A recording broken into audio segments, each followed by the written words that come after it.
नमस्कार, उदयपुर न्यूज के इस बुलेटिन में आपका स्वागत है। आपके साथ मैं हूं कृतिका चौबीसा। खबरों में जाने से पहले नजर डालते हैं अब तक की हेडलाइंस पर। महाराणा भोपाल चिकित्सालय के अहाते में दर्द से करा रहा है तिरस्कृत किया गया मरीज। धरती के भगवानों की बर्बरता आई सामने, चिकित्सा का मंदिर फिर हुआ शर्मसार।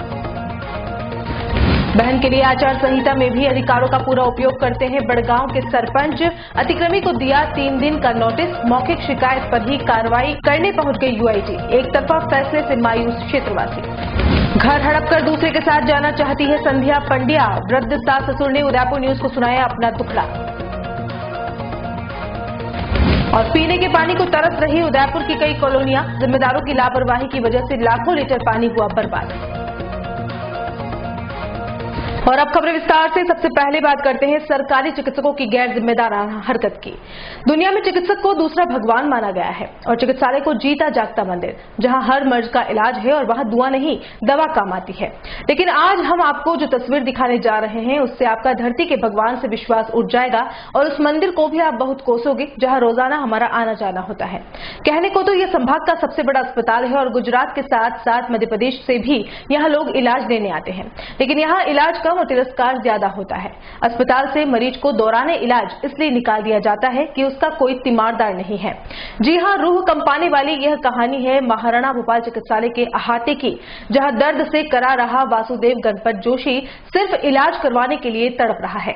करीब 1 माह से उदयपुर में आए पीड़ित को एक बार तो शहर के किसी जिम्मेदार ने अस्पताल में भर्ती करवा दिया, लेकिन उसके जाने के बाद यहाँ के तथाकथित भगवानों ने उसके साथ न सिर्फ बदसलूकी की बल्कि उसे वार्ड से ही निकाल दिया। अब गणपत जोशी अस्पताल के बाहर ही पीड़ादायक मौत से लड़ता हुआ जिंदगी का इंतजार कर रहा है, लेकिन 24 घंटे यहां से गुजरते चिकित्सकों का दिल तब भी नहीं पसीजा। हम धन्यवाद देना चाहेंगे जागरूक दर्शक का, जिन्होंने नाम नहीं बताने की शर्त पर यह वीडियो हम तक पहुंचाया है। और हम प्रशासन से भी अपील करना चाहते हैं कि इंसानियत के नाते ही एक बार वासुदेव गणपत जोशी का इलाज तो शुरू करें। क्या नाम है आपका? वासुदेव। कहाँ से? बॉम्बे से आया सर। क्या हुआ आपके? मैं आया था इधर दवा करवाने के लिए। ये मेरा पैर खराब हुआ। क्या हुआ इस पैर के? ये एक दफा ठेस लग गया और ठेस लगने के बाद में ना ये पैर मेरा एकदम काला पड़ते जा रहा है। और ये देखो ना इसका हालत क्या हो रहा है।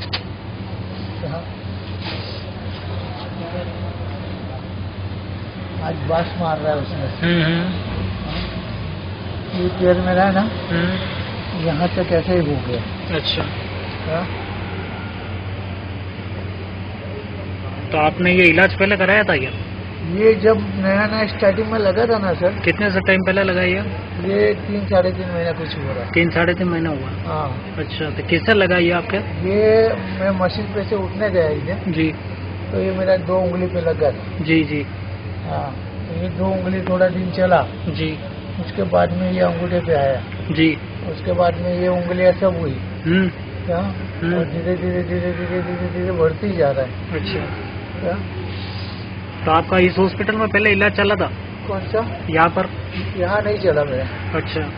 मैं प्राइवेट में करवाया था। कहाँ पर? मुंबई में। मुंबई में? हाँ। अच्छा, तो आपके यहाँ पे इलाज के लिए आए तो आपको किसके द्वारा लेके आए?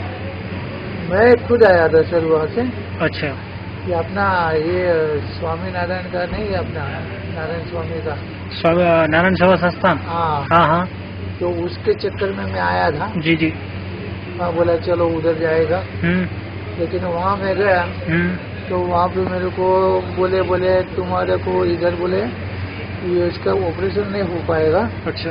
तुम आप ऑपरेशन है ना बोले वहाँ करवा लो, किधर अपना प्राइवेट मतलब सरकारी हॉस्पिटल में। प्राइवेट में तो तुम करवा नहीं पाएंगे। जी। क्या? तो मैं सबसे पहले यही हॉस्पिटल मेरे को दिखा। तो आप यहाँ पे आए कितना टाइम हुआ? मेरे को हो गया इधर आके भी 15-20 दिन। 15-20 दिन हो गए। अच्छा। तो यहाँ पे अंदर आप गए तो अंदर डॉक्टर आपको क्या कह रहे हैं? डॉक्टर मेरे को पहले स्टार्टिंग में तो एडमिट कर लिया था। एक बंदा मेरे साथ में था तो। अच्छा। क्या? बाद में ऐसा हुआ ना सब कि वो बंदा मेरे को वहीं वार्ड में छोड़ के चला गया। तो वो बंदा वार्ड में छोड़ के चला गया ना, तो वार्ड का जो राजेश करके नाम है उसका, मेरा प्रसाद के राजेश कुछ ऐसा